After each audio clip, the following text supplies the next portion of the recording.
तो बात करते हैं अब हम कायरलिटी के ऊपर, ठीक है ना। तो हमने अभी एक लेक्चर अपलोड किया था, व्हाट इज कायरल कार्बन, वो देख लेना प्लीज़, ठीक है ना। और उस लेक्चर में मैंने एक यूट्यूब का वीडियो का लिंक डाला हुआ है, वो देख लेना, ठीक है ना। वो दोनों देखना कंपलसरी है, तभी ये देखना, नहीं तो मत देखना, ठीक है ना, क्योंकि मैं उन चीज़ को रिपीट नहीं करूँगा। The most general example that help us to understand the non superimposability. Super क्या होता है, सुपर इम्पोज क्या होता है, नॉन सुपर इम्पोज क्या होता है, अगर आपने वो दो लेक्चर देखना है, नहीं देखे तो देख लो प्लीज़। यूट्यूब पे एक भाई ने अच्छे से समझा रखा है सुपर इम्पोज को, ठीक है ना। हालांकि मैं भी समझा सकता हूँ और अच्छे से, मैंने अपने समझा भी रखा है। BPCCT 101 में मैंने बीच में कहीं पे पूरा एनिमेशन के थ्रू समझा रखा है सुपर इम्पोजिबिलिटी क्या होता है, ठीक है ना। तो इसका सबसे अच्छा एग्जांपल हमारा हैंड है। तो आप आपके पास दो हाथ है, दोनों को एक दूसरे के ऊपर रखोगे तो ये एक दूसरे को बिल्कुल सुपर इम्पोज नहीं कर पाती है, ठीक है ना। अब सुपर इम्पोज भाई आपको वो लेक्चर देखना पड़ेगा जो मैंने बताया, ठीक है ना, वो देख लेना। मैं यहाँ पे सुपर इम्पोज नहीं बताऊँगा सुपर इम्पोज क्या होता है, बहुत बार मैंने समझा भी रखा है। BPCCT 101 में भी मैंने सुपर इम्पोज समझा रखा था, याद है कि नहीं? अगर आपने नहीं देखा तो कोई याद नहीं होगा आपको, कोई दिक्कत नहीं है, ठीक है। हालांकि मैंने जो बोला भी आपको, मैंने एक वीडियो अपलोड किया है, व्हाट इज कायरल कार्बन, उस वीडियो के डिस्क्रिप्शन में एक वीडियो का लिंक है, उस लिंक में जाओ, ठीक है ना, तो देख लेना। You can see that our hand are mirror image of each other, हमारा जो हाथ है एक दूसरे का मिरर, हमारा लेफ्ट हैंड है और राइट हैंड देख लेना, एक दूसरे के मिरर इमेज जैसे दिखते हैं, ठीक है, दिखते क्या है बिल्कुल। But they are not superimposable on each other, ये एक दूसरे के ऊपर सुपर इम्पोज नहीं हो पाते हैं। This becomes more obvious if we try to put the right hand glove on the left hand and vice versa. अगर सुपर इम्पोज हो पाते दोनों एक दूसरे के ऊपर, तो हमारे लेफ्ट हैंड का जो ग्लव है वो राइट हैंड में भी आ जाना चाहिए था। कभी ग्लव्स पहने हैं आपने, ठीक है, तो लेफ्ट हैंड के ग्लव्स आपको कभी राइट हैंड में आएंगे नहीं। अगर ये दोनों हाथ हमारे बिल्कुल एक समान ही है, अगर बिल्कुल डिट्टो मतलब इन दोनों में कोई डिफरेंस ही नहीं है, तब तो भाई दोनों आ जाने चाहिए लेफ्ट हैंड के ग्लव्स राइट हैंड में, लेकिन नहीं आती है, तो मतलब कि दोनों हैंड अलग अलग है, दो अलग चीज़ है ये। जैसे हम मॉलिक्यूल की बात करते हैं ना, मॉलिक्यूल एक मिरर इमेज और एक जो ओरिजिनल है, ठीक है, एक ही रख लेना यहाँ पे एक कार्बन और जिससे चार ग्रुप अलग अलग जुड़े हो, और उसका एक मिरर इमेज देखना। अगर ये दोनों चीज़ें एक होती तो सुपर इम्पोज हो पाती, ठीक है ना। हालांकि नहीं है, वो दोनों एक चीज़ है, इसीलिए हम बोल रहे हैं कि हमारा जो लेफ्ट हैंड है और जो राइट हैंड है वो एक नहीं है। आपको देखने में लगेगा भाई ये बिल्कुल डिट्टो एक जैसे दिखते हैं, अगर एक जैसे दिखते हैं, अगर सब कुछ सेम है इन दोनों हाथ में, ठीक है ना, तो आप लेफ्ट हैंड के जो ग्लव्स आते हैं तो वो उसको राइट हैंड में पहन के देखो, आ जाने चाहिए, लेकिन नहीं आएंगे, ठीक है ना। तो हमारा लेफ्ट हैंड हमारे राइट हैंड के ऊपर सुपर इम्पोज नहीं हो पाता है। इसी तरह जो भी कैरल मॉलिक्यूल्स हैं वो एक दूसरे के ऊपर सुपर इम्पोज नहीं होती, बाकी देख लेना आप, ठीक है। और कैरल को कीरल पढ़ते हैं, कीरल, ठीक है ना। आप कीरल बोलो, कैरल बोलो, चीरल बोलो, ठीक है ना, जो बोलना है बोल लो। ज़्यादातर कभी चैट जीपीटी में अगर आपने वॉइस यूज़ किया तो वो चीरल बोलते हैं, चीरल कार्बन, ठीक है ना। कायरल, कायरल, ठीक है, कीरल बोल लो, जो बोलना है बोलो, चलो आ जाओ। In the Greek language the word cheir cheir means hand and hence a molecule which is not superimposable on. देखो जरूरत नहीं है इसकी, जाए क्या जर्म, क्या ग्रीक में क्या था, जर्मन में क्या था, हमें नहीं जाननी, बस हमें पता है इसका मतलब होता है नॉन सुपर इम्पोजेबल, कि सुपर इम्पोज ना हो सके, ठीक है ना।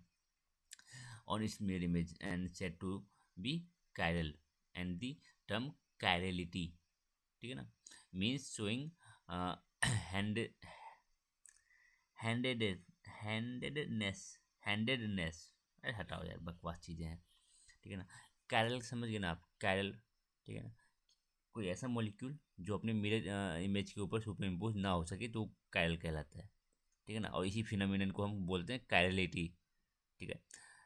Handedness means existence of non superimposable mirror image. ऐसे मिरर इमेज, एक दूसरे की मिरर इमेज, एक कंपाउंड है और उसका एक मिरर इमेज, तो ये एक दूसरे के ऊपर सुपर इम्पोज नहीं हो पा रहे हैं, तो non superimposable mirror structures, ठीक है ना। On the other hand, when a molecule is superimposable on its mirror image, it is said to be achiral, अगर वो सुपर इम्पोज हो जाता है तो हम बोलेंगे ए कायरल है, ए कायरल, ठीक है।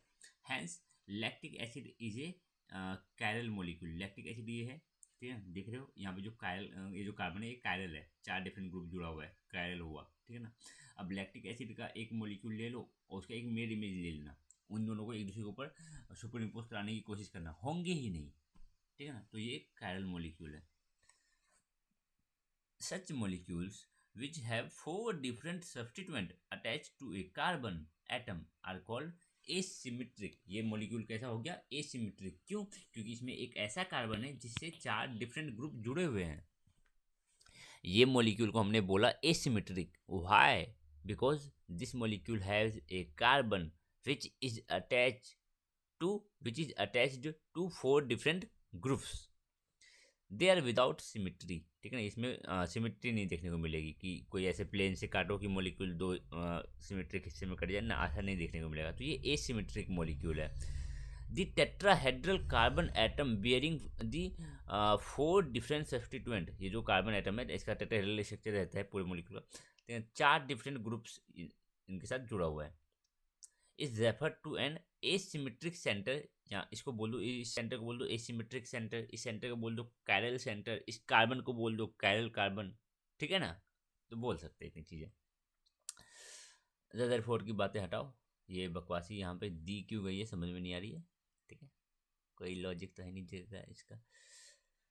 Since it is the molecule itself which a chiral rather than one of its atom, ये पूरा मॉलिक्यूल कायरल है, कोई एक एटम कायरल नहीं, पूरा मॉलिक्यूल को हम कायरल मॉलिक्यूल बोलेंगे, ठीक है ना। Since it is the molecule itself which is a chiral rather than one of its atom, it has been suggested that it is more correct to call the carbon atom of this type as a stereocenter। तो हम इस carbon को कायल carbon ना बोल के इस carbon को बोल देंगे स्टीरियो सेंटर, ठीक है ना, इस पोजीशन को बोल देंगे स्टीरियो सेंटर, कार्बन को भी बोल दो कोई बात नहीं, ठीक है ना, क्योंकि हम ऐसा नहीं बोलना चाहते कि ये कार्बन कायरल है, हम चाहते हैं हम ये पूरा मॉलिक्यूल कायरल है, ठीक है ना, जो कायरलिटी है ये पूरे मॉलिक्यूल के लिए डिफाइन कर दी जाती है। Since it is the molecule itself which is chiral rather than one of its atom, पूरा मॉलिक्यूल कायरल है, कोई एक स्पेसिफिक एटम नहीं। वैसे तो हम बोलते हैं, हाँ हमने बोलते हैं कि ये कार्बन कायल है, ये कार्बन कायल है, लेकिन देखा जाए तो पूरा मॉलिक्यूल कायल होता है उसके चक्कर में, ठीक है। तो हम स्टीरियो सेंटर बोल लो यार, तुम इस पोजीशन को स्टीरियो सेंटर बोल दो, एसिमेट्रिक सेंटर बोल दो, कायरल सेंटर बोल दो, ठीक है ना, चलती है बातें, डिफरेंट डिफरेंट नेम्स दे दी गई हैं बस फालतू के। The IUPAC rules for stereochemical notations use the term chiral center given below by the asymmetric compound in which the chiral at center is marked by, ये स्टार बना देते हैं जो भी कार्बन कायरल है, ठीक है ना, तो वहाँ पे हम स्टार मार्क बना देते हैं, तो बस समझ में आता है कि हाँ भाई ये कायरल सेंटर है, ठीक है ना, ये क्या है आपका स्टीरियो सेंटर है, ठीक है ना, एसिमेट्रिक सेंटर है, कुछ भी बोलो यार, हाँ। तो यहाँ पे देख लो 2 ब्यूटेनॉल में देख लो, ये जो कार्बन है 3 हाइड्रोजन या सेम ग्रुप, ऑक्सीजन का तो देखेंगे नहीं, ये कार्बन देखो C2, इधर भी कार्बन से जुड़ा हुआ है, इस तरफ भी नहीं, एक सेकंड रुक जाओ, ये कार्बन C2H5, अच्छा हाइड्रोजन 2 होंगे इसके पास 2 हाइड्रोजन होंगे इस कार्बन के पास, फिर और एक कार्बन से जुड़ा हुआ CH3, तो बस यही कार्बन है कायरल। यहाँ पे देख लो बस ये वाला कार्बन दिखाई देगा जो कायरल नेचर का है, ठीक है ना, यहाँ पे कायरल सेंटर ये रहा, यहाँ पे ये रहा एसिमेट्रिक सेंटर, कुछ भी बोल दो, एसिमेट्रिक सेंटर, कायरल सेंटर, ठीक है, स्टीरियो सेंटर, ठीक है।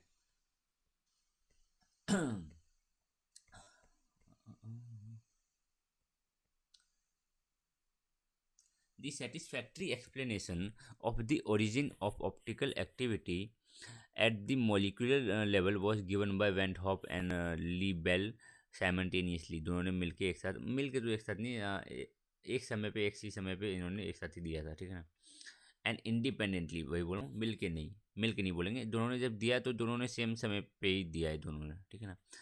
इन 1874 इन्होंने, इन भाई साहब ने भी अपना अलग 1874 में दिया, इन भाई साहब ने 1874 में दिया, तो दोनों के मिलते जुलते, तो दोनों को ही क्रेडिट दे दिया जाता है, ठीक है ना, फॉर दी मोलिकुलर लेवल पे एक्सप्लेन किया इन्होंने ऑप्टिकल एक्टिविटी को, ठीक है ना, ऑप्टिकल एक्टिविटी के फिनोमेना को इन्होंने मोलिकुलर लेवल पे एक्सप्लेन किया, ज़्यादा में नहीं जानना। Van't realized that it was necessary to think of molecular structure in three dimensions in order to solve the problem of isomer that were being discovered in the laboratory. ठीक है ना, इनका सोच थोड़ा आगे था। ये बोल रहे थे कि भाई जो मॉलिक्यूल्स है उनकी कनेक्टिविटी से अब आगे बढ़ो, कि कैसे कैसे कनेक्शंस कैसे बने हुए, नहीं उनसे भी अब आगे बढ़ के अब तुम सोचो कि 3D अरेंजमेंट कैसा है उनका, ठीक है ना, पार्शियल अरेंजमेंट ऑफ एटम्स, उनके बारे में सोचो तुम, ठीक है ना। He proposed that a carbon atom with four different substituents arranged tetrahedrally around it, कि जो कार्बन एटम से जो चार डिफरेंट सब्स्टिट्यूएंट जुड़े हुए हैं वो टेट्राहेड्रल मैनर में जुड़े हुए हैं, कुछ इस तरह से जुड़े हुए हैं कि टेट्राहेड्रल स्ट्रक्चर बन रहा है, ठीक है ना। Would account for the existence of mirror image isomer, ठीक है ना। इसकी वजह से क्या होता है, इस फॉर्म का जो भी कार्बन एटम के अराउंड चार ग्रुप जुड़े, ठीक है ना। अब इसका एक मिरर इमेज ले लो, ठीक है, और ये जो दोनों मिरर इमेज होंगे ये एक दूसरे के क्या होंगे, ऑप्टिकल आइसोमर होंगे एक दूसरे के, ठीक है। The tetrahedral arrangement of groups around the carbon atom make it possible to have left and right handed structure, ठीक है ना। एक स्ट्रक्चर ऐसा होगा जो लेफ्ट हैंडेड राइट हैंडेड बोल देते हैं अराउंड, यही कि उनके एक्टिविटी के हिसाब से बोल दिया जाता है कि कैसे वो पीपीएल लाइट के प्लेन को बेंड करता है, ठीक है ना। The phenomenon of optical activity does find a satisfactory explanation in the tetrahedral geometry of a saturated carbon compound. Lee Bell suggested that a carbon atom with four different substituent around it is the basis of optical activity. तो ली bell बता रहे हैं भाई साहब कि carbon atom जिससे चार different group जुड़ा हुआ है, ये चीज़ ये रिस्पॉन्सिबल होता है, ऐसे कार्बन रिस्पॉन्सिबल होते हैं for the optical activity. Means ये पूरा मॉलिक्यूल जिसमें ऐसा कुछ देखने को मिल रहा है कि एक कार्बन चार डिफरेंट कार्बन से जुड़ा हुआ है, ये मॉलिक्यूल रिस्पॉन्सिबल होते हैं for the optical activity. That A carbon atom with four different substituents around it is the basis of optical activity, but he did not specify the tetrahedral arrangement। जो ली bell थे भाई हमारे, ठीक है ना, उन्होंने टेट्राहेड्रल स्ट्रक्चर को नहीं समझाया सही से, कि एक्सप्लेन नहीं किया इसके बारे में ज़्यादा, ठीक है ना। वेंट होफ ने थोड़ा बहुत समझाया, बाकी इन्होंने नहीं। तो बस सिंपल सी बातें थी, इसमें कुछ खासा है नहीं। तो कायलिटी, ठीक है ना।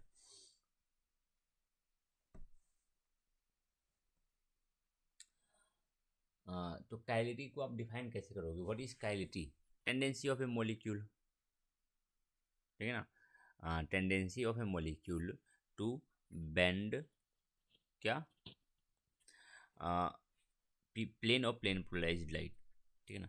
मीजो कंपाउंड जो होते हैं, मीजो कंपाउंड अभी बताता हूँ थोड़ा सा। मीजो कंपाउंड में कायरल कार्बन देखने को मिलता है, बट पूरा एज ए पूरे मॉलिक्यूल को देखोगे तो वो कायरल नहीं होता है, पूरा मॉलिक्यूल को अगर देखोगे तो वो कायरल नहीं है, ठीक है ना। ओके, देखेंगे आगे, हम बात करेंगे उस चीज़ की। तो हम समझेंगे इनएंशियोमर्स को, ठीक है ना। इनएंशियोमर्स हमने पहले भी बात कर रखी है, ठीक है ना, ऐसा बात नहीं है कि हमने इनएंशियोमर पहली बार सुन रहे हैं, ठीक है। Consider the case of lactic acid, lactic acid का केस ले लिया गया है, in which all the four substituent, that is चार सब्स्टिट्यूएंट, पहला हाइड्रोजन है, दूसरा मिथाइल है, तीसरा ओ एच है, देन एक C double O H carboxylic group है, ठीक है ना, attach to the carbon atom. ये देख लो, ठीक है ना, hydrogen, carboxylic, methyl, O H, ठीक है ना, are different attached to the carbon atom are different and are arranged tetrahedrally around it। चारों जो सब्स्टिट्यूएंट है वो चारों सब्स्टिट्यूएंट एक दूसरे से अलग है, ठीक है ना, और वो टेट्राहेड्रली अरेंज है around carbon atom. It's two possible isomers are shown in figure 10.6, आप देख पाओगे यहाँ पे। These isomer are non superimposable mirror image, ठीक है ना। ये दोनों जो आइसोमर है ये दोनों नॉन सुपर इम्पोजेबल है। लाइक अगर मैं बोलूँ कि इसको उठाओ, इस पूरे मॉलिक्यूल को उठाओ और इसके ऊपर रखो, तो ये जो कार्बन है, ये जो कार्बन आपस में समा जाएगा, ठीक है ना। ये ऑक्सीजन, इस ऑक्सीजन, ये ओ एच और ये ओ एच एक दूसरे के ऊपर बिल्कुल समा जाएंगे, ठीक है ना। और थोड़ा सा अगर इसको रोटेट कराओगे, थोड़ा सा रोटेट कराओगे, तो ये हाइड्रोजन और ये हाइड्रोजन भी आपस में समा जाएगा, ठीक है ना। बट बट ये CH3 ओवरलैप होना चाहेगा कार्बोक्सिलिक के साथ, और ये कार्बोक्सिलिक ओवरलैप होना चाहेगा CH3 के साथ। तो ऐसा नहीं होना चाहिए। सुपर इम्पोज का मतलब है कार्बन कार्बन कार्बन बिल्कुल ओवरलैप हो जाए, OH OH ओवरलैप हो जाए, COH और COH आपस में ओवरलैप हो जाए, और हाइड्रोजन हाइड्रोजन ऐसे ओवरलैपिंग, ठीक है ना, ऐसा होना चाहिए, ठीक है ना। जैसे आप इसको मिलाना चाह रहे हो, अब मान लो ये इसके इसमें बिल्कुल समा जाएगा, बिल्कुल मान लो इसमें समा जाएगा। आपने देख रखा है एवेंजर्स में विजन, पता है विजन जो है, अ, क्या बोलते हैं उस चीज़ को, फेज उसके थ्रू निकल जाता है विजन, उसके थ्रू क्या नाम है, रोडी, पता नहीं क्या, कुछ एक ऐसा कुछ याद आ रहा है। हाँ, एंट मैन के शरीर में के अंदर से ऐसे निकल जाता है वो, ऐसा ही कुछ समाने वाली बात, ठीक है ना। छोड़ो उस चीज़ को। ये OH और ये OH बिल्कुल एक दूसरे के ऊपर समा जाएंगे, मान लो, ठीक है ना। ये कार्बन एक दूसरे के ऊपर समा जाएंगे, ये कार्बोक्सिलिक एक दूसरे के ऊपर समा गए। लेकिन ये जो CH3 है ये हाइड्रोजन से समाना चाह रहा है, और ये जो CH3 है ये हाइड्रोजन से समाना चाह रहा है। ऐसा नहीं होना चाहिए। ये CH3 इस CH3 से समाना के ऊपर समाना चाहिए, जो कि बिल्कुल पॉसिबल नहीं है, ठीक है ना। तो समझ पा रहे हैं, अगर ये चीज़ें नहीं हो पा रही, नहीं समा पा रही हैं एक दूसरे के ऊपर सेम में, ठीक है ना, तो हाँ हम बोलेंगे कि ये भाई जो मॉलिक्यूल है ये एक कायरल मॉलिक्यूल है, और ये नॉन सुपर इम्पोजेबल है, ये नॉन सुपर इम्पोजेबल है, ठीक है ना। These isomer are the non-superimposable mirror image isomer. Such non-superimposable mirror image isomer are called enantiomer. Enantiomer are the stereoisomers, which is enantiomers को ऐसे डिफाइन करो। enantiomer को डिफाइन करने की कोशिश कर रहा हूँ। Stereoisomers whose mirror image are not superimposable, ठीक है, ऐसे आप डिफाइन कर सकते हो।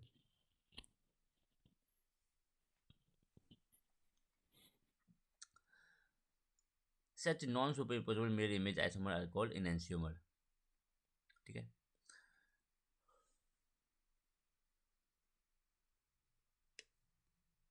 ऐसे हमें स्टीरियो आइसोमर्स को कॉन्फ़िगरेशनल आइसोमर और कॉन्फॉर्मेशनल में बांटते हैं, ठीक है। तो हम इसको ऐसे भी बोल सकते हैं, the configurational isomer whose mirror image is not superimposable on each other, ठीक है। Thus, for a compound to exist as two enantiomer non-superimposably of mirror image structure is a condition, ठीक है ना। अगर ये दोनों, अगर ये दोनों कंपाउंड आपस में क्या है, इनेंशियोमर है, तो हम बोलेंगे कि भाई ये जो है ये इसके ऊपर सुपर इम्पोज नहीं होना चाहिए, और ये एक दूसरे की मिरर इमेज होनी चाहिए, ठीक है। दो कंडीशन है इनेंशियोमर होने का, कोई भी कंपाउंड्स आपस में इनेंशियोमर्स हैं, ठीक है ना, उनका दो कंडीशन है। वो दोनों कंपाउंड आपस में मिरर इमेज होने चाहिए, पहला कंडीशन। दोनों आपस में एक दूसरे के मिरर इमेज होने चाहिए। दूसरा कंडीशन, नॉन सुपर इम्पोजेबल होना चाहिए, नॉन सुपर इम्पोजेबल होना चाहिए, ठीक है ना। Compounds which are non superimposable mirror image of each other are said to be enantiomers of each other. समझ रहे हो, सिंपल सी बात है बिल्कुल। To decide whether the two given mirror image structure are enantiomer or are molecule of same isomer, try to superimpose, ठीक है ना। ये दोनों अगर आपको मिरर इमेज मिल गए, अगर आपको जानना है कि ये सेम ही चीज़ है, ये एक दूसरे के एक दूसरे के इनेंशियोमर है, तो इन दोनों को सुपर इम्पोज करके देख लो। अगर सुपर इम्पोज हो गए, मान लो सुपर इम्पोज हो गए, तो वो दो डिफरेंट चीज़ नहीं है, वो एक ही चीज़ है। समझ रहे हो, ध्यान से सुनो। अगर दो अगर मॉलिक्यूल दो मॉलिक्यूल हैं एक दूसरे की मिरर इमेज है, दो मॉलिक्यूल ले लो, समझो, ध्यान समझो। दो मॉलिक्यूल है वो एक दूसरे की मिरर इमेज है, अगर ये दोनों आपस में सुपर इम्पोज हो गए, तो ये दो अलग अलग मोलिक्यूल नहीं है, वो सेम ही मोलिक्यूल है, वो एक ही मोलिक्यूल है। उनको दो अलग मोलिक्यूल नहीं बोलो कि भाई ये अलग है उससे, नहीं, वो दोनों एक ही चीज़ है। लेकिन दो मोलिक्यूल अब और एक इमेजिन करो, ठीक है ना। दो मोलिक्यूल अब ऐसे हैं जो एक दूसरे के मिरर इमेज है, बट वो एक दूसरे के ऊपर सुपर इम्पोज नहीं हो पा रहे हैं। तब अब बोलोगे कि भाई ये दोनों मोलिक्यूल एक चीज़ नहीं है, ये दोनों अलग अलग चीज़ है, ये दोनों मोलिक्यूल अलग अलग चीज़ है, ये कुछ अलग काम करता है, ये कुछ अलग काम करता है, ये दोनों अलग है, ठीक है ना। तो अगर आपको जानना है कि वो दोनों आपस में इनएंशियोमर्स है, तो उनका मिरर इमेज जो भी है, तो उनको आपस में सुपर इम्पोज करा के देखो। अगर सुपर इम्पोज हो गए तो वो इनएंशियोमर नहीं है, अगर सुपर इम्पोज नहीं हुए तो वो एक दूसरे के इनएंशियोमर है। And if they are superimposable, they are the molecule of the same isomer, ठीक है ना, एज शोन बिलो, ठीक है। ये तो ये सुपर इम्पोज हो गए, तो भाई ये दोनों मॉलिक्यूल एक ही चीज़ है, ठीक है ना। देखो सुपर इम्पोज हो रहा है ना, ये देखो ये वाला इससे हो जाएगा ओवरलैप, ये इससे, ब्लू वाला ब्लू से, ग्रीन वाला ग्रीन से, और ये वाला ये से। और ये सुपर इम्पोज क्यों हो गए भाई, ये कायरल है ही नहीं। अगर ये कायरल होता ना, देखो चार डिफरेंट ग्रुप जुड़ा हुआ है क्या, नहीं, ये दोनों ग्रुप मेरे को तो सेम ही लग रहे हैं, ठीक है ना। ये कौन है, CH2Br Cl, CH2, देखो CH2Br Cl है ये, मतलब ये कार्बन है, दो हाइड्रोजन है, ये वाला भी हाइड्रोजन है, ये वाला भी हाइड्रोजन है, ये वाला ब्रोमीन है, और ये वाला क्लोरीन ले लो, ठीक है ना। तो भाई ये तो कायरल है ही नहीं पहली बात, और ये सुपर इम्पोज हो जाते हैं, ठीक है ना। अगर चार डिफरेंट ग्रुप जुड़ा हुआ है ना, तो वो सुपर इम्पोज नहीं हो पाता है।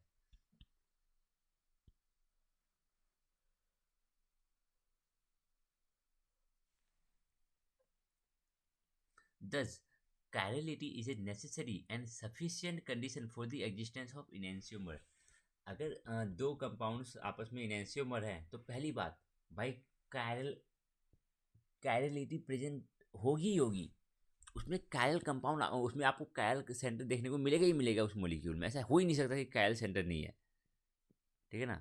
प्रेजेंस ऑफ कायरल सेंटर जरूरी है इनेंशियोमर होने के लिए, अगर नहीं है तो इनेंशियोमर होंगे ही नहीं, ठीक है ना। Only chiral molecule can exist as enantiomer. Obvious सी बात है ना भाई, अगर कायरल अगर वो है ही नहीं ना, अगर वो कायरल नहीं है तो वो एक दूसरे में सुपर इम्पोज हो जाते हैं। वैसे तो मेरे पास वो जो बॉल एंड स्टिक मॉडल होता है वो मेरे पास है नहीं, इसलिए मैंने आपको बताया कि मैंने एक लेक्चर डाल रखा है, उस लेक्चर के डिस्क्रिप्शन में जाना, एक लिंक दे रखा है, उस लिंक में एक भाई ने अच्छे से बॉल एंड स्टिक मॉडल को यूज़ करके समझाया है। हालांकि मैं भी समझा सकता हूँ, लेकिन मेरे पास वो मॉडल नहीं है, तो मैं अच्छे से उस चीज़ को समझा सकता हूँ। लेकिन अगर पहले से है ही तो यार यूज़ करो ना उस चीज़ को, क्योंकि मेरे दिमाग में तो विजुअल क्लियर है। मैं चाहता हूँ आप उस वीडियो को देखो और आपके ब्रेन में भी वो विजुअल क्लियर हो जाए कि हाँ भाई ऐसा होता है, ज़रूरी है वो चीज़, ठीक है ना।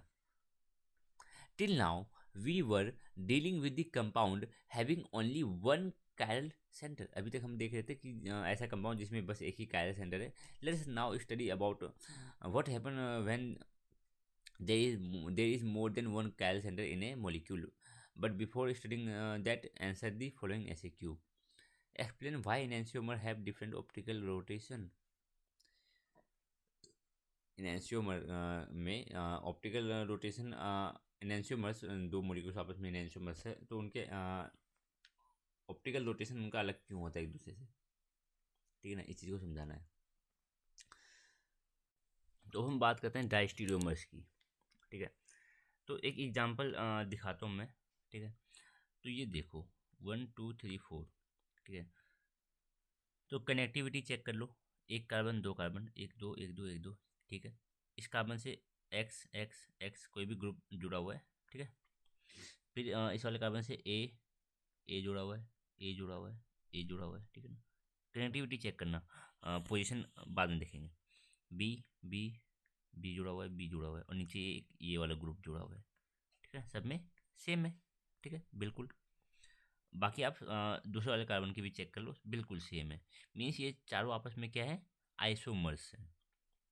ये चारों आपस में क्या है, आइसोमर्स है, ठीक है ना। और चारों एक दूसरे से अलग है, कनेक्टिविटी कनेक्टिविटी के हिसाब से तो सब सेम है। डिफरेंस क्या है चारों में, अरेंजमेंट, पार्शियल अरेंजमेंट की, ग्रुप का पोजीशन क्या है उनके हिसाब से ये डिफरेंस है, ठीक है ना। तो 1 और 2 को देखो क्या दिख रहा है, मिरर इमेज दिख रहा है क्या। 1 और 2 आपस में क्या है, एक दूसरे की मिरर इमेज। 3 और 4 को देखो, आपस में क्या है, एक दूसरे के मिरर इमेज, ठीक है। वहीं अगर मैं रिलेशन पूछूं, पहले का रिलेशन पूछूं मैं आपसे, तीसरे से, पहला और तीसरे का रिलेशन, दूसरे और तीसरे का रिलेशन क्या है, ठीक है ना। ओके, पहले और फोर्थ वाले का रिलेशन क्या है, ठीक है ना। फोर्थ वाले का रिलेशन सेकंड वाले से क्या है, ये बताओ मुझे। फर्स्ट एंड थर्ड का रिलेशन आपस में, फर्स्ट एंड फोर, ठीक है। Second and third, second and fourth, ठीक है। तो क्या लग रहा है, एक दूसरे के मिरर इमेज तो है नहीं, फर्स्ट और थर्ड आपस में मिरर इमेज नहीं है, ये दोनों भी मिरर इमेज नहीं है, ये सभी आपस में मिरर इमेज नहीं है, ठीक है ना। लेकिन आपस में ये आइसोमर तो हैं एक दूसरे के, ठीक है ना, एक दूसरे के आइसोमर तो हैं।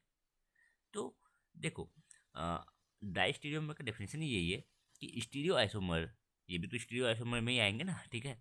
Stereo isomer which are not enantiomer, अगर ये एक दूसरे के मिरर इमेज होते, अगर ये एक दूसरे के मिरर इमेज होते तो इनएंशियोमर कहलाते, ठीक है ना। Stereo isomers one and fourth आपस में स्टीरियो आइसोमर्स हैं, but they are not enantiomer, are called diastereomer, ठीक है ना। Stereo isomers which are not mirror image of each other are known as diastereomer. ये तो आप इसको ऐसे बोलो कि stereo isomers which are not enantiomer is known as diastereomer, ठीक है ना, सेम बात है, ठीक। तो मॉलिक्यूल ये लेके समझा दिया गया है एक एग्जांपल, ठीक है। You can see that isomer 1 and 2 are mirror image, isomer 3 and 4 are mirror image, one और एक और दो कैसा है, mirror image है, तीन और चार कैसा है, mirror image है। Since 1 and 2 are non superimposable, so ये दोनों कैसे हैं, आर वन और टू जो है नॉन नॉन सुपर इम्पोजेबल होंगे, और 3 और 4 भी आपस में नॉन सुपर इम्पोजेबल होंगे। तो 1 और 2 आपस में क्या है, इनएंशियोमर, 3 और 4 आपस में क्या है, इनएंशियोमर है, ठीक है। And so also are isomer 3 और 4 आपस में क्या है, नॉन सुपर इम्पोजेबल है, ठीक है, तभी तो इनएंशियोमर कहलाए ये दोनों। 1 और 2 आपस में क्या है, इनएंशियोमर, 3 और 4 आपस में क्या है, इनएंशियोमर, ठीक है। बट व्हाट रिलेशनशिप बताने बोल रहे हैं, फर्स्ट का थर्ड से बताओ, ठीक है ना, फर्स्ट का फोर्थ से बताओ, ठीक, सेकेंड का थर्ड से बताओ, एंड सेकेंड वाले स्ट्रक्चर का रिलेशनशिप फोर्थ वाले के साथ बताओ। तो भाई आपस में ये तो स्ट्रक्चर, सॉरी, स्टीरियो आइसोमर्स तो हैं ये सभी आपस में स्टीरियो आइसोमर्स तो हैं, ठीक है, बट मेरे इमेज नहीं है। Stereo isomers which are not mirror image of each other are known as diastereomer, ऐसा कुछ बोल सकते हो।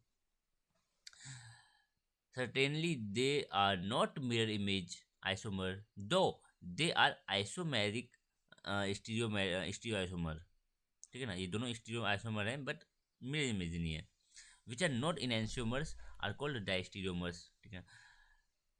हैंस डाइस्टीरियो आइसोमर्स बोल सकते हो या तो डाइस्टीरियोमर बोल सकते हो, एक चीज़ है। Hence one and third, second and fourth are two pair of diastereomer. Similarly, three second and third and one second and fourth are another two pair of diastereomer, ठीक है ना।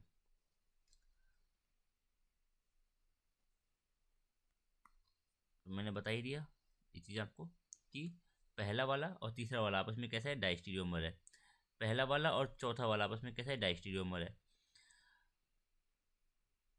और कौन सा था, सेकेंड वाला और थर्ड वाला आपस में डाइस्टीरियोमर है, सेकेंड वाला और फोर्थ वाला आपस में डाइस्टीरियोमर है, ठीक है। तो एग्जाम्पल लेके समझाया जा रहा है, टार्टरिक एसिड का हम एग्जाम्पल ले रहे हैं, ठीक है ना, दो कायल सेंटर आपको इसमें दिख रहा है, ठीक है। तो देखो टार्टरिक एसिड कुछ ऐसा आप बना सकते हो, ठीक है ना, एक ऐसा बना लोगे टार्टरिक एसिड को, और एक कैसा बनाओ, ओ एच रहने दो इधर, ओ एच को एक साइड ले लो, एच को एक साइड ले लो, ठीक है ना, एक ऐसा ही बना लेना, ठीक है ना, ये ओ एच है। आप दो स्ट्रक्चर बना सकते हो टार्टरिक एसिड का ऐसा, ठीक है ना, एक ऐसा ओ एच अपोजिट साइड है, ठीक है, और एक ऐसा ओ एच और ओ एच सेम साइड है, ठीक है ना, दो स्ट्रक्चर इसका आप ऐसा बना लोगे। ओके, अब देखो ये पहले वाले स्ट्रक्चर का एक मिरर इमेज ले लो, ले लिया, ठीक है जी। अब दूसरे वाले स्ट्रक्चर का एक मिरर इमेज ले लो। कैसा लोगे? ये ओ एच आ गया, ओ एच आ गया, ये एच हो जाएगा, ठीक है ना? ये हो गया मिरर इमेज। बट ध्यान से देखो, क्या ये सेकेंड, ये वाला जो इमेज है और ये वाला जो इमेज है, ये दोनों एक ही कंपाउंड नहीं लग रहा आपको? नहीं लग रहा? चलो क्या करो, ये कार्बोक्सिलिक वाले ग्रुप को पकड़ो, पकड़ के इधर घुमा दो। इस वाले कार्बोक्सिलिक ग्रुप को पकड़ के ऐसे घुमाओ, तो ये मॉलिक्यूल, क्या समझ रहे हो ना? इसको पकड़ के ऊपर की ओर ले जाओ, इसको पकड़ के ऐसे घुमा दो, बस ऐसे ही। ठीक है। आ, तो क्या हो जाएगा, ये कार्बोक्सिलिक ग्रुप ऊपर की ओर आ जाएगा, ये कार्बोक्सिलिक ग्रुप नीचे की ओर, और ये ओ एच किधर आ जाएगा, यहाँ पे, और ये एच आ जाएगा यहाँ पे। ठीक है ना? घुमा के देखना, बिल्कुल घुमा दो। घुमा दिया?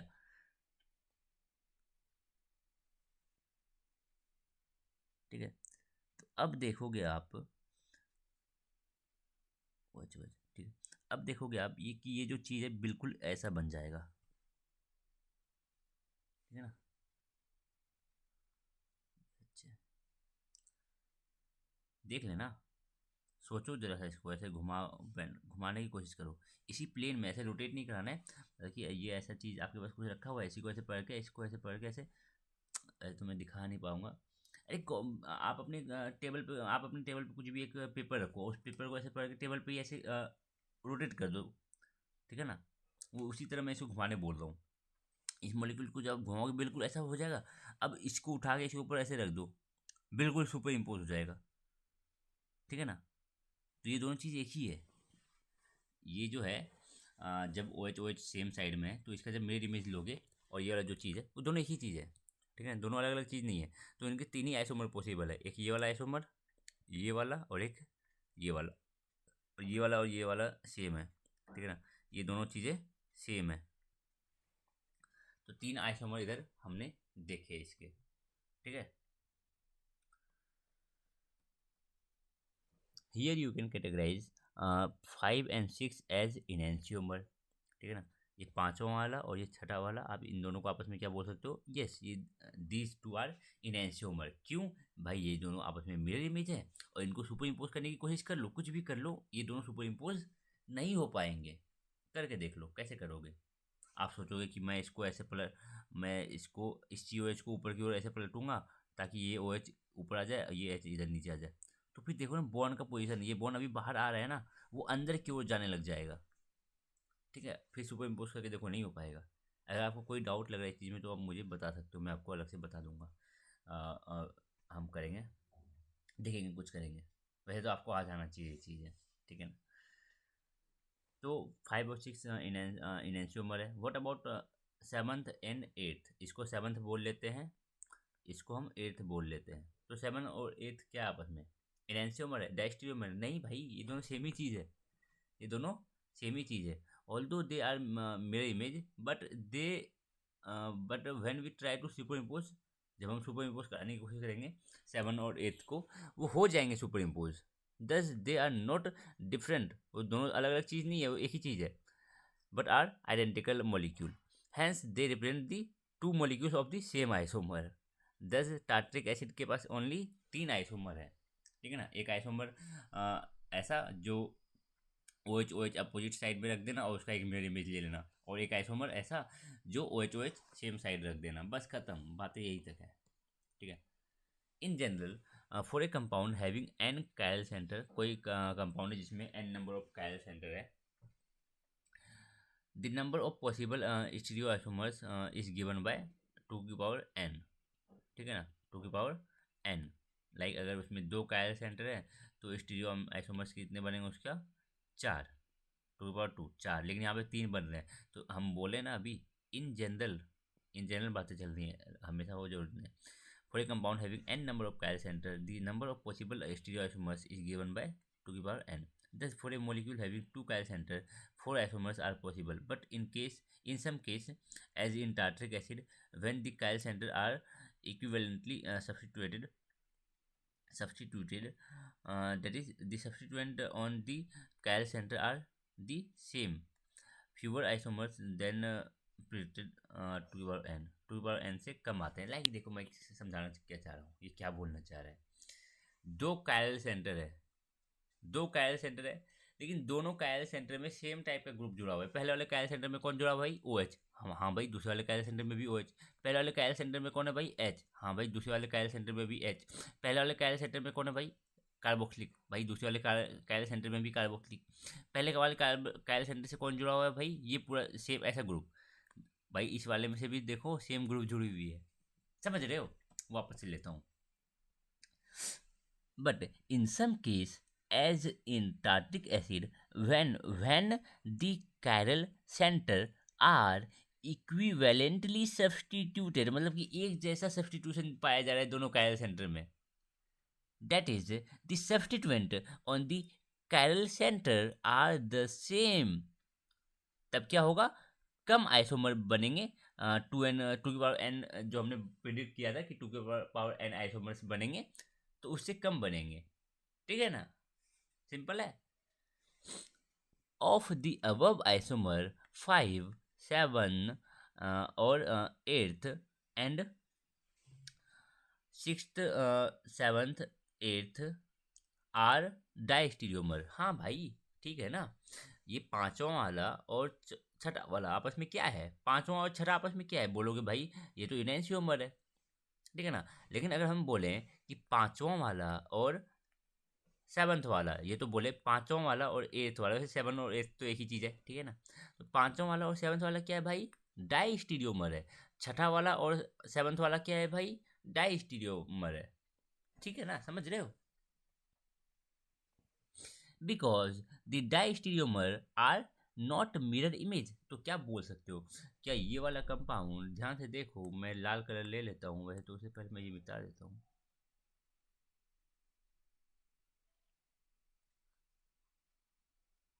ठीक है, तो क्या लग रहा है आपको, ये जो चीज़ है और ये जो चीज़ है, मिरर इमेज है क्या एक दूसरे का, देखना जरा यार, यहाँ OH सेम साइड में है, उधर तो समझ रहे हो मिरर इमेज नहीं है, तो यही तो होता है diastereomers. Because the diastereomers are not mirror image isomer, they often have different physical and chemical property. Diastereomers की physical and chemical property different रहती है, ठीक है ना।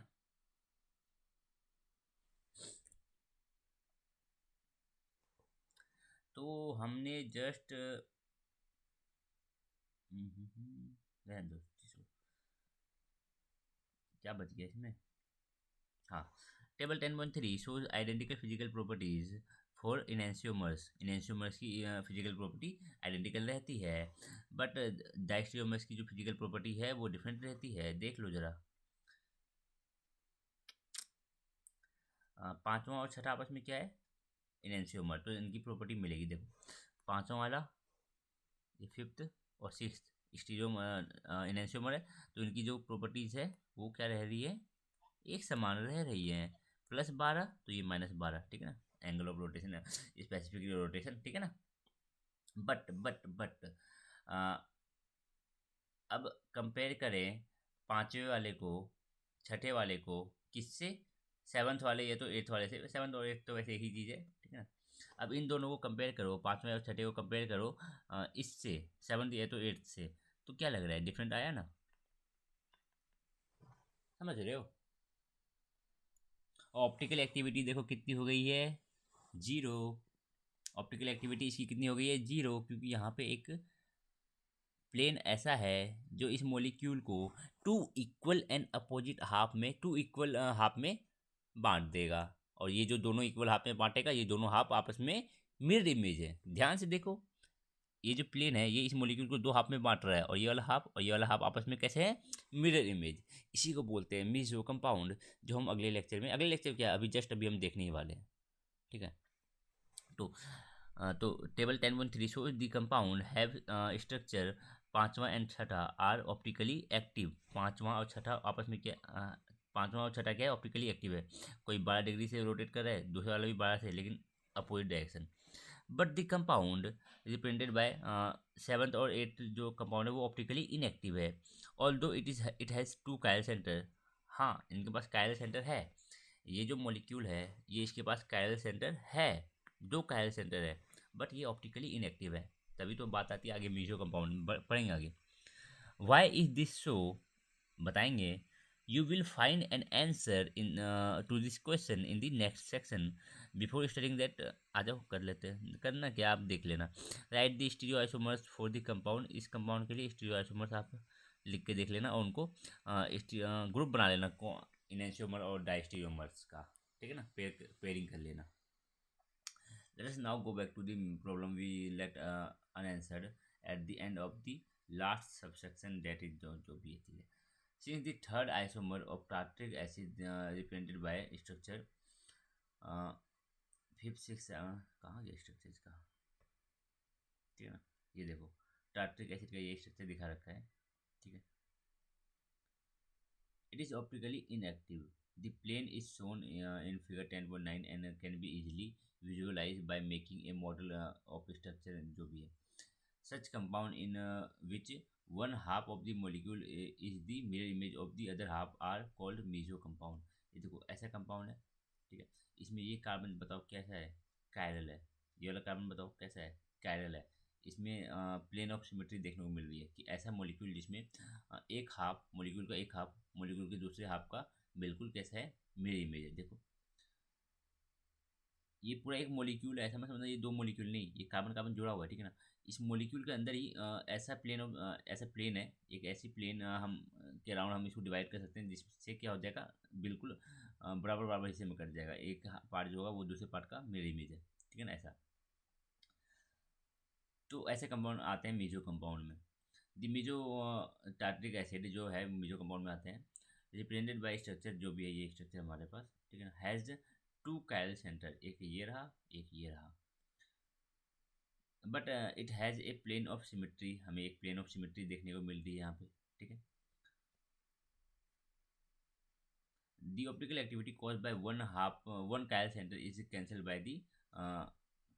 Bye the cause of the other chiral centre. इस chiral centre, carbon नहीं बोलते हैं, ठीक है ना, इस कायल सेंटर की वजह से जो ऑप्टिकल एक्टिविटी आएगी, मान लो इस कायल सेंटर की वजह से प्लेन पीपीएल लाइट के प्लेन को राइट एंगल में, राइट की ओर क्लॉकवाइज डायरेक्शन में 30 डिग्री मोड़ा जा रहा है। तो ये जो कायल सेंटर है इसके वजह से पीपीएल लाइट के प्लेन को लेफ्ट एंटी क्लॉकवाइज 30 डिग्री से मोड़ दिया जाएगा, 30 डिग्री से। तो क्या हो गया, एक दूसरे के इफेक्ट को कैंसिल कर देते हैं। तो सिंपल सी बात है इसमें। This is so because the two half being the mirror image of each other, दोनों दो हाफ हैं, दो हाफ में हमने बांट लिया, दोनों हाफ एक दूसरे के मिरर इमेज है, ठीक है ना। Cause equal and opposite rotation, वो लाइट को इक्वल और अपोजिट रोटेट कर देते हैं, ठीक है ना। क्योंकि ऐसा ही तो काम करते हैं ना यार, वो भी हमारी जो ओरिजिन में हम जो दो एक मॉलिक्यूल और उस मॉलिक्यूल का जब मिरर इमेज लेते थे, हम जब एक मॉलिक्यूल लेते थे और उसका मिरर इमेज लेते थे, तो क्या होता था कि ये वाला मॉलिक्यूल लेफ्ट मोड़ रहा है तो ये वाला राइट मोड़ देता है सेम डिग्री से। तो यहाँ पे भी तो वही हो रहा है कि एक मॉलिक्यूल के अंदर एक मॉलिक्यूल को फर्दर हमने एक प्लेन ऑफ सिमेट्री के थ्रू हमने दो पार्ट में बांट लिया है और दोनों पार्ट एक दूसरे के मिरर इमेज दिख रहे हैं। तो ऐसा ही होता है इधर भी कि ये जो कायरल सेंटर है ये लेफ्ट मोड़ता है तो ये राइट मोड़ देता है सेम एक्सटेंट से, ठीक है ना। एंड हैंस जो पूरा कंपाउंड है वो हम बोल देंगे कि ये ऑप्टिकली इनएक्टिव है, ठीक है ना, ये पूरा कंपाउंड ऑप्टिकली इनएक्टिव है। In other words it it one half of the molecule causes the rotation plus x not and the opposite half जो है वो माइनस एक्स नॉट रोटेट कर रहा है। Then it leads to the zero rotation of the molecule, so no optical activity, कोई भी optical activity आपको show नहीं होगी। This type of cancellation is called internal compensation.